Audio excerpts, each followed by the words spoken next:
이번 주 수요일 3월 2일은 각급 학교에 이제 새로운 개학이 있는 날입니다.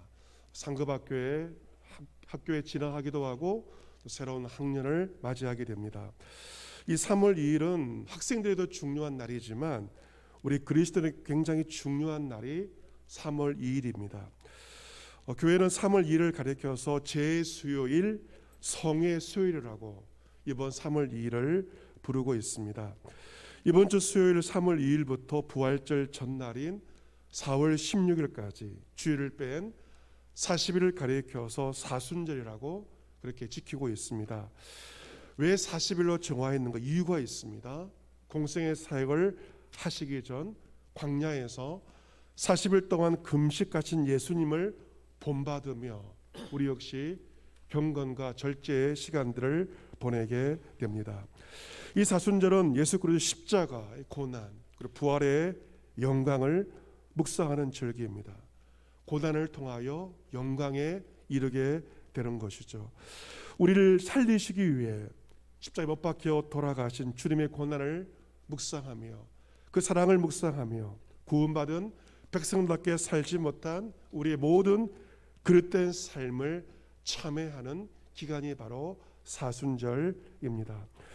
우리는 사순절을 지키며 40일간 참회하며 말씀과 기도에 힘을 쓰고자 합니다. 이혜인 수녀, 이혜인 시인의 사순절의 기도라고 하는 시를 먼저 소개해드리고자 합니다. 사랑하는 것은 죽는 것, 이기는 것이 아니라 지는 것, 당신을 위해서 매일 제 십자가를 지는 것, 주여 언제나 자기를 방어하고 사소한 일에도 누구에게나 지려고 하지 않는 승자의 오만 위에 곤두서서 살지도 못하고 죽지도 못하고 괴로워하는 나에게 죽는 것을 가르쳐 주십시오. 예수여, 나에게는 당신의 굳셈보다는 약함이, 무한한 약함이 필요합니다. 저주를 당해도 비난치 않고 넘어뜨림을 당해도 한것치 않고 죽임을 당해도 원망치 않는 사랑에 찬 약함이 이웃에게 지지 않겠다고 발버둥치고 늘 머리를 쳐드는 나의 오만을 당신의 약함으로 부끄럽게 해 주십시오. 사순절의 기도입니다. 오늘 본문에서 오병이의 기적을 통하여 5천 명을 먹이신 예수님은 따로 기도를 하십니다. 사람들은 먹는 문제를 해결한 예수님을 자신의 왕으로 삼고자 했으나 예수님은 무리와 떠나서 조용한 곳에서 따로 기도하십니다. 예수님은 제자들에게 중요한 질문을 던지십니다. 무리가 나를 누구라고 하느냐?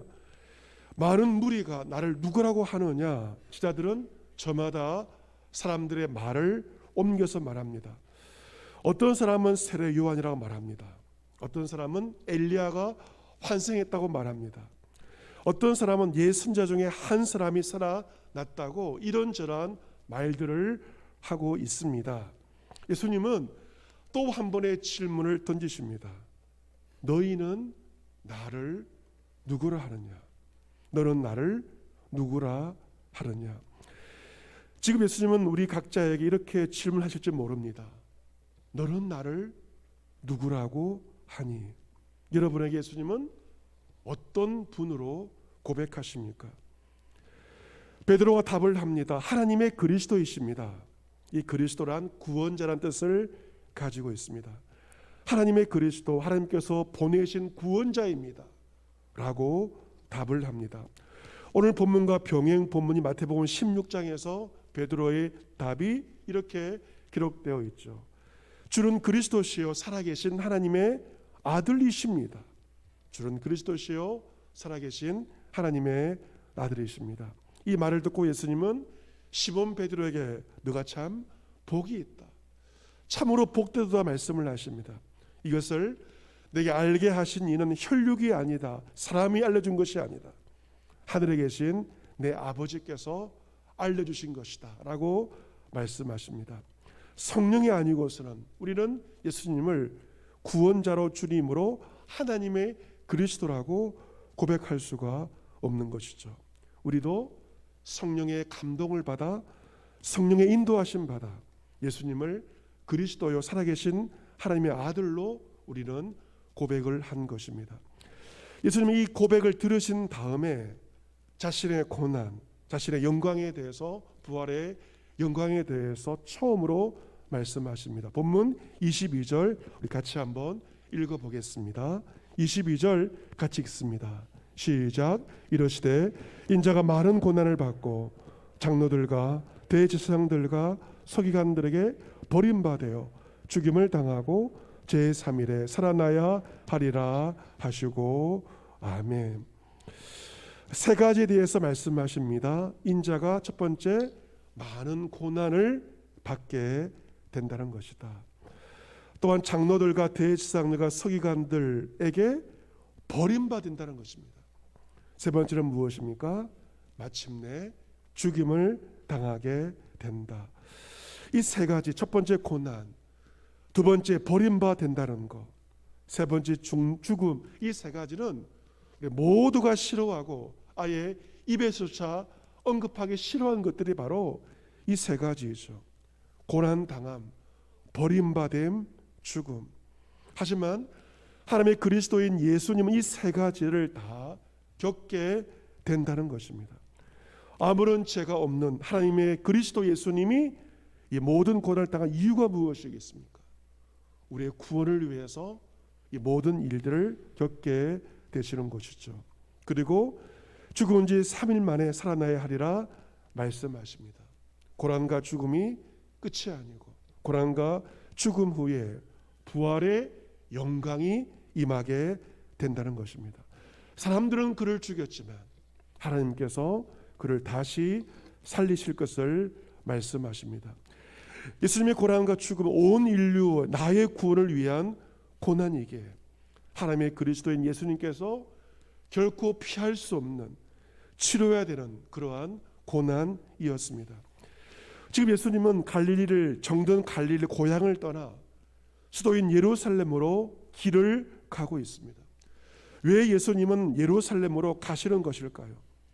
평생도록 살았던 가난한 사람들과 함께 살았던 갈릴리가 지긋지긋해서 탈출하시는 것입니까? 수도인 예루살렘에서 더 크게 사역하시기 위해 예루살렘으로 가시는 것일까요? 아닙니다. 예수님은 예루살렘에서 십자가에 달려 죽기 위해 예루살렘으로 길을 가고 계십니다.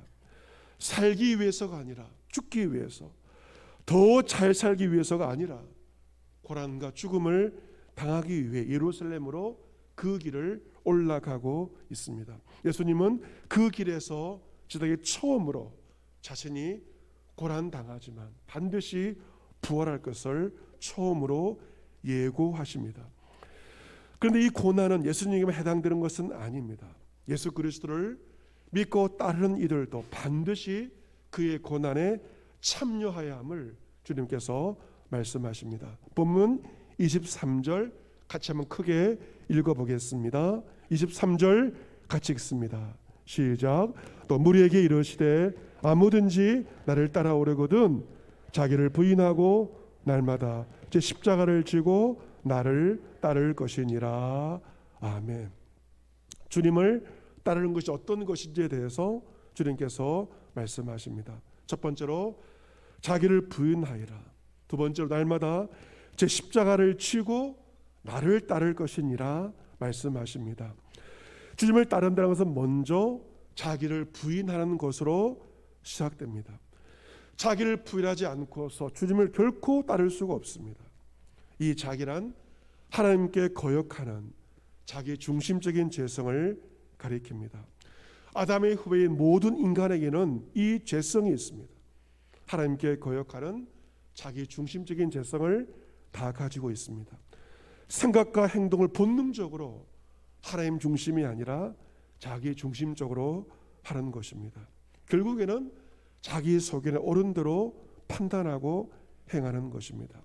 세상은 너의 자아를 실현하여라, 자아 실현을 말하지만 주님은 정반대로 너의 자아를, 자기를 부인하라고 말씀하십니다. 자기 부인은 쉽게 말하면 내가 죽는 것입니다. 예수 그리스도와 함께 십자가에 못 박혀 죽는 것이 자기 부인입니다. 바울은 고백하죠. 내가 그리스도와 함께 십자가에 못 박혔나니 이제는 내가 사는 것이 아니요 내 안에 그리스도께서 사시는 것이라. 이제 내가 육체 가운데 사는 것은 나를 사랑하사 나를 위하여 자기 자신을 버리신 예수님을 믿는 믿음 안에서 사는 것이다. 이것이 바로 자기 부인입니다. 여러분, 사랑은 누군가를 위해 자신을 다 버리는 것입니다. 예수님은 나를 사랑하셨기에 나를 위하여 자신을 버리셨고 자신의 생명을 십자가에서 버리신 것입니다. 그 사랑의 예수님을 알고 믿는 자는 예수님을 따라 자신을 버립니다. 사랑은 참으로 버리는 것이며 더 가지지 않는 것이죠. 예수님은 나를 따르기 위해서 먼저 자신을 부인해야 된다.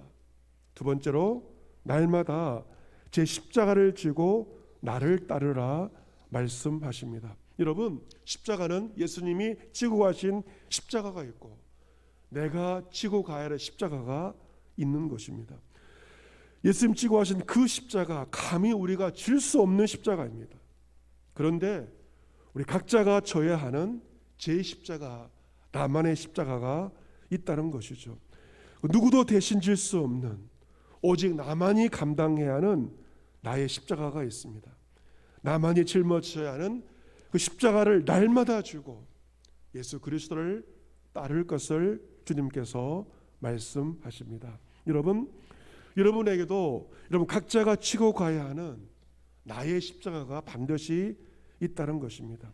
그 십자가를 내려놓았다면 다시 그 십자가를 다시 짊어지고 주님을 따라가시기를 바랍니다. 여러분에게 있는 사명들이 있을 것입니다. 그 사명은 생명보다 귀한 것입니다. 하나님께서 나에게 주신 그 사명이 내가 감당해야 되는 나의 십자가입니다. 기도의 사명이 있다면 여러분은 그 기도의 사명, 여러분의 십자가를 감당하셔야 됩니다. 여러분에게 주신 저마다의 그 사명을 감당하지 않고 있다면 이번 사순절을 통하여 다시 그 사명의 나의 십자가를 지고 주님을 따라가셔야 합니다. 여러분에게 주신 직분들이 있을 것입니다. 그 직분도 여러분에게 허락하신 나만의 십자가입니다. 직분을 잘 감당하셔야 됩니다. 그리스도의 남은 고난, 그의 몸된 교회를 위하여 여러분의 몸에 채우시기를 바랍니다. 여러분의 몸에 그 고난의 흔적, 고난의 자체가 반드시 있어야 합니다. 여러분, 우리가 주 앞에 언젠가 서게 되었을 때, 그래서 심판대 앞에 서게 되었을 때 무슨 말을 할 수 있을까요? 주님 때문에 이런저런 복을 받았다, 그 말 할 수가 없습니다. 왜냐하면 그런 말은 이 세상에서 세상의 사람들에게 할 수 있는 것에 불과합니다. 우리가 주 앞에 섰을 때 주께 구할 수 있는 말은 무엇입니까? 내가 주를 위하여, 주의 나라를 위하여, 몸된 교회를 위하여 내가 어떤 고난을 받았고 어떤 것을 포기했습니다. 이것만 주님께 드릴 수 있습니다. 그것이 바로 그 고난의 자체와 흔적이 천국에서 우리의 자랑이 되는 것이죠. 24절에 누구든지 제 목숨을 구원하고자 하면 잃을 것이요, 누구든지 나를 위하여 제 목숨을 잃으면 구원하리라. 중요한 것을 말씀하십니다. 내 목숨 구원하고자 하면 결국에는 그 목숨 잃게 될 것이다. 그러나 예수님을 위하여 너의 목숨을 잃고자 하면 오히려 살게 될 것을 이 역설에 대해서 말씀하십니다. 이순신 장군이 남긴 유명한 말이 있죠. 필사즉생, 필생즉사. 죽고자 하면 반드시 살 것이요, 살고자 하면 반드시 죽을 것이다. 장군은 그 마음으로 그 전쟁에 임하였기에 어려움 가운데 빠진 조선과 우리나라를 구할 수가 있었던 것입니다. 지금 러시아와 우크라이나 사이에 전쟁이 벌어지게 되었습니다. 우크라이나가 러시아로부터 공격을 당해서 전쟁이 발발하였습니다. 이 우크라이나는 러시아에 비교해서 무기와 전력에서 상당한 열쇠를 가질 수밖에 없는 현실입니다. 하지만 전쟁이 발발하자 나라를 위하여 목숨을 걸고 참전하는 우크라이나 국민들의 모습을 보게 됩니다. 대통령과 모든 국민들이 한마음이 되어 나라를 지키고자 죽고자 할 때 나라를 지켜낼 수가 있는 것입니다. 우리 이번 부흥회를 통하여서 아사 교회생에 대해서 배웠습니다. 아사 교회생, 아사, 내가 죽으면 교회가 산다는 중요한 가르침입니다. 내가 살고자 할 때 교회가 죽게 되지만 내가 죽으면 결국 교회가 살게 된다는 것입니다. 우리는 이번 수요일부터 사순절 40일에 거룩한 순례 예정을 시작합니다. 이 시간들 나를 부인하는 시간입니다. 다르게 말하면 내가 죽는 시간입니다. 내가 죽는 시간입니다. 40일 동안 여러분 다른 사람과 싸우려고 하지 마십시오. 40일 동안 나 자신과 싸우는 40일의 시간 되시기를 바랍니다. 우리 이번 사순절에 탄소 금식, 절제 운동도 병행하고자 합니다. 경건과 절제입니다. 인간이 배출한 탄소로 말미암아 온 지구가 몸살을 앓고 있습니다. 지구의 온도가 높아져 가고 있습니다. 피조물들이 고통스러워하고 있습니다. 인간의 욕망과 편리함 때문에 지구와 동생물들이 고난을 당하고 있는 현실입니다. 이번 코로나 바이러스 그 본질 역시 인간이 자연을 파괴하였기에 바이러스가 인간을 공격하지 않았습니까? 우리는 욕망을 추구하며 편리함에 길들여 있습니다. 조금의 불편함도 잘 참지 못합니다. 하지만 이번 40일 절제를 통하여 편리한 생활이 아닌 불편한 생활들을 잘 감당하시기를 바랍니다. 내가 편리할 때 지구별과 이 별에 살고 있는 식물들과 동물들이 고통을 겪습니다. 지구가 고통받으면 결국은 인간이 죽게 되어 있습니다. 기꺼이 우리가 불편함을 감수할 때 지구와 지구에 살고 있는 모든 동생물들이 살아나게 되고 결국 우리도 살 수 있게 될 것입니다. 우리 한국교회 신앙의 선진들에게 십자가를 지른 것은 막이라는 것이 아니라 실제였습니다. 1866년 겨울 서울 정동에 있던 언더우드 선교사의 집에 낯선 선교 손님들이 찾아오게 되었습니다. 이 언더우드 선교사의 집에서 세문안 교회가 시작이 되었는데 그 집에 낯선 손님들이 찾아오는 것입니다. 그들은 황해도 장영군 소래에서 찾아온 이들입니다. 선교사들이 한국에 오기 전인 1882년 만주에서 세례를 받고 돌아온 스상륜을 통하여서 많은 사람들이 예수님을 믿게 되었습니다. 이들은 선교사가 자기 마을까지 찾아와서 세례를 베풀어 주기를 기다렸습니다. 하지만 언더우드 선교사는 조적의 눈치를 볼 수밖에 없는 상황이었기에 선뜻 황해도까지 가지를 못했습니다. 결국 기다리던 성도들이 서울에까지 찾아오게 되었습니다. 그들은 선교사에게 묻습니다. 요구합니다. 우리에게 세례를 베풀어 주십시오. 언더우드 선교사가 말합니다. 당신들 누군지 알고 내가 세례를 준단 말입니까? 이제 선교사와 소래교회 교인들 사이에 세례 문답이 시작되었습니다. 소래 교인들은 이미 3년 동안 신앙생활을 해왔기 때문에 예수님에 대한 신앙 고백, 나의 주, 나의 그리스도 이 고백을 하게 됩니다. 그럼에도 불구하고 언더우드 선교사가 의심한 눈치를 보이자 그 교인들은 두루마기 옷을 벗습니다. 그들의 등에는 저마다 나무 십자가가 묶여 있었습니다. 그들은 서울에 오기 전 오늘 본문의 말씀을 읽게 되었습니다. 그들은 예루살렘인 서울에 오면서 그냥 온 것이 아니라 나무로 십자가를 만들어서 자기 등에 메고 그 서울까지 황해도에서 서울까지 그 먼 길을 오게 되었습니다. 십자가를 등에 지고 서울까지 찾아온 소래 교인들의 믿음에 언더우드 선교사는 큰 감동을 받고 세례를 베풀게 되었습니다. 이처럼 한국교회 신앙의 선진들에게 십자가는 실제였습니다. 우리에게 십자가가 액세서리와 상징으로 그치지 않았습니까? 우리에게도 십자가는 실제가 되어야 할 것입니다. 사랑하는 성도 여러분, 진정한 신앙, 무언가를 얻는 것이 아니라 무언가를 잃는 것이 진정한 신앙입니다. 교회 역시 세상에 무언가를 얻어가는 것이 결코 아닙니다. 교회는 예수님을 위하여 나의 모든 것을, 심지어 목숨까지 내어놓는 것이 교회입니다. 그 잃어버림을 통하여 마침내 부활의 영광, 천국에 참여하게 되는 것이죠. 나를 부인하는 것, 내 십자가를 지고 가는 것은 아픔이며 고통입니다. 하지만 그 아픔과 고통을 통하여 내 자가 깨어질 때만 하늘이 열리게 되고 비로소 다른 사람이 내 눈에 보이게 됩니다. 이번 40일 동안 다른 사람 따라가지 마십시오. 나를 따르라, 날마다 나를 따르라 말씀하신 주 예수 그리스도만 따라가시기를 바랍니다. 이 40일은 우리의 삶이 바뀌어지게 충분한 시간입니다. 40일 동안 경건과 절제의 훈련들을 통하여서 여러분의 체질이 바뀌어지고 영혼이 달라지고 몸이 변화되는 변화의 시간들이 되시기 바랍니다. 내로남불, 나에게는 관대하고 대신 다른 사람에게 철저했다면 이 40일 동안은 자신에게는 오히려 철저하고 다른 사람에게는 관대할 수 있는 변화가 있기를 바랍니다.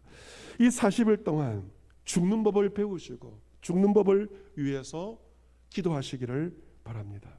내가 죽을 때만 내가 예수로 다시 살 수 있습니다. 사도행전 40일 시작합니다. 날마다 일상의 삶 가운데 자기를 부인하고 내가 짊어져야 하는 나의 십자가를 지고 오직 주 예수 그리스도를 따라가므로 나는 죽고 예수로 살며 마침내 그의 부활의 영광에 함께 참여할 수 있는 저 여러분 모두가 될 수 있기를 주 예수 그리스도의 이름으로 축복합니다. 아멘.